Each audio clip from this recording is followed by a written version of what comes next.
It's not conceptually. No, absolutely not conceptually. No, absolutely not. It's just the tools that are available, which are wide-ranging now. In a way, if you think about the old ways of doing reputation management, it's through referrals. You go through the references and say, email the guy and say, yeah, we work with this person, how was that? And it was difficult to find information. Now you can find, for instance, you can potentially assess whether, of course it tailors better to certain professions than others, certain occupations, than others. For instance, you can assess if someone is a good, content manager on the basis of the content they produce on Facebook, or if he's a good digital marketer on the basis of the cloud score, which is what happened for some time, unfortunately no longer, apparently, because cloud has died, pretty much. But there's like, the point here is that what used to be the case of a more sort of behind the scenes work of reputation management, it's now visible to everybody and comes into the whatever activity we do, even a like we do. Think about the fact that on Twitter, likes used to be visible a lot because the original function, the affordance of the like, was thought of as an archival affordance. So on Twitter, you didn't like because you like stuff, you did like stuff because you would archive, for instance, a paper, a newspaper article, or whatever. So likes are accessible and used to be very much accessible as an archive, and one could see, for instance, in Italy there have been a couple of cases of politicians who have liked porn star pictures on, well, Italy is a case, of course, but probably an outlier. But still, it's, there's very much a case of, memory archival being there and potential information that could be visible, tangible, and be used as reputation management. So a wide-ranging set of activities, much more than in the past. So I'm not arguing it's different, I'm arguing it's expanded and it becomes a powerful element of control. Latest question? Yes. It's just an idea. I was talking about skills before, about the omnivorous kind of skill of this class of workers, and then we're talking about this skill in micro work, of another class of workers, and I'm just thinking about the relation between these two, and then also I'm thinking about systems of value. What do we consider? So there's work that the machines can do, so this is what we delegate to the lowest levels of workers that we can, you know what I mean? The system of value that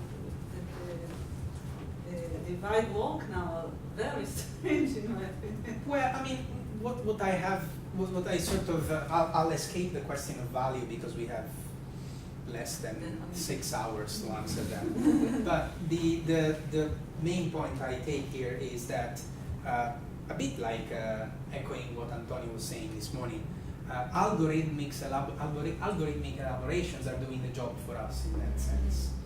Think about the Upwork, Elance, or freelancer platform worker, and the way in which feedbacks and reviews work exactly like eBay and Amazon. Mm-hmm. There's a person you don't know and you might hire or might be hired from, that they look into that as a quasi-stranger, and it helps, and it puts in place, in an hiring perspective, the same logics that I would do if I want to buy my new pair of headphones on Amazon, and looking at the buyer and see the reviews if the actual product comes on time and it's not a scam, which is, telling if it's a labor market.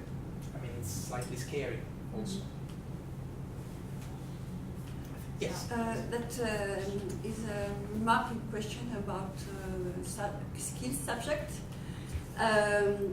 First remark, I think we are here representing countries where the classification, the debate on classification and profession, métier, how we say that in English?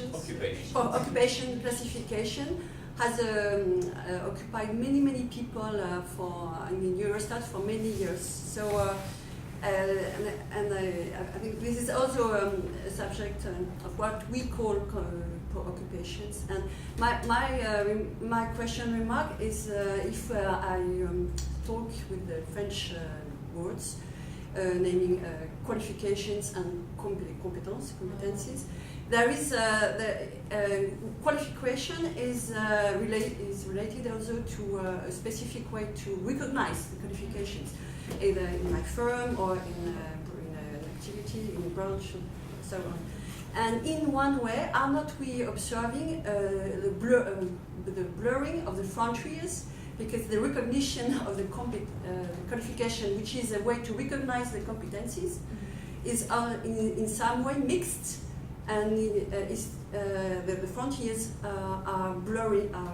Absolutely agree. And now we are just okay. Totally agree.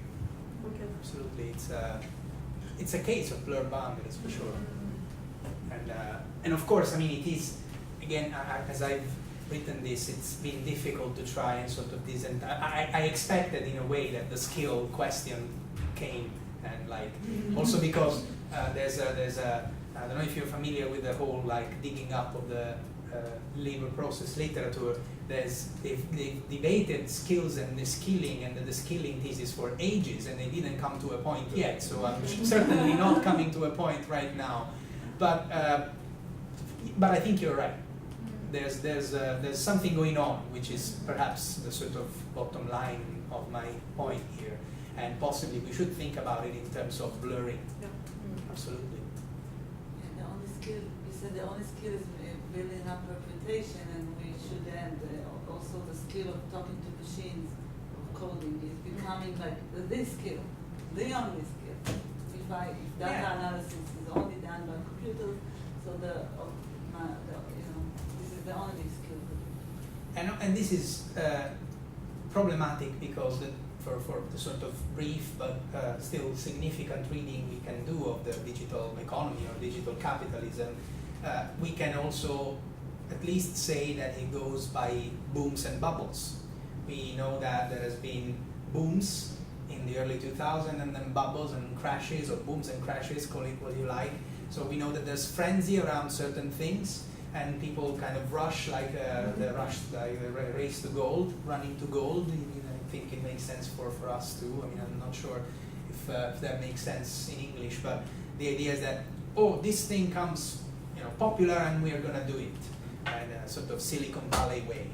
And of course, this means that, especially from what they call venture capitalists, the sort of flood of money to a certain thing becomes sudden and big, and then at some point they realize it's meaningless, so they move on to something else, which is fine. I mean, I guess that's similar to the sort of logic of skills. So at some point we think that data scientists are, the data management is the best skill, then it needs to be networking, and who knows what's next. Thank you very much. Thank you. Thank you. For having me.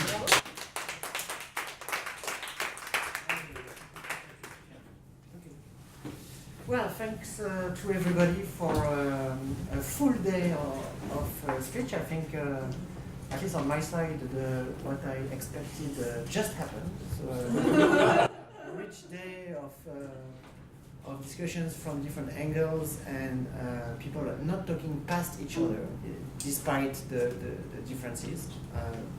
So personally, I just learned from each and every of you, so thank you very much. Philippe was whispering in my ear that it might be a good idea, at least to probe the interest for doing this kind of day again, like maybe next year. So that's just an idea in the air. Lyon would be very happy to, at least if there is an interest, to support that. But that could also be a very good idea to. Again, if there is, I think the topic is not going to die any day soon, right? It's going to evolve, and it would need actually to be sustained. The examination needs to be sustained. So if you have any interest in your organizations to organize it next year, we would be happy to. Lyon would be happy to contribute for sure. But well, we just finished the day, so first let's have a beer. And again, thanks to all of you for very nice contributions. Thanks. Thank you for. Thank you.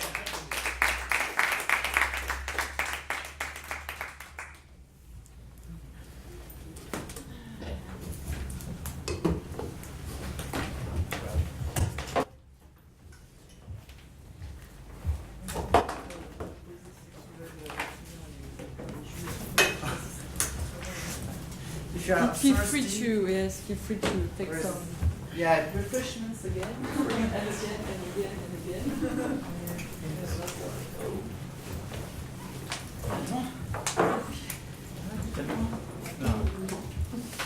Est-ce que vous voulez qu'on...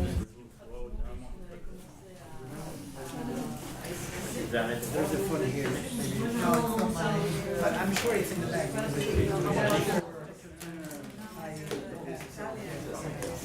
Before I go. My God. No, because it's 40 years long.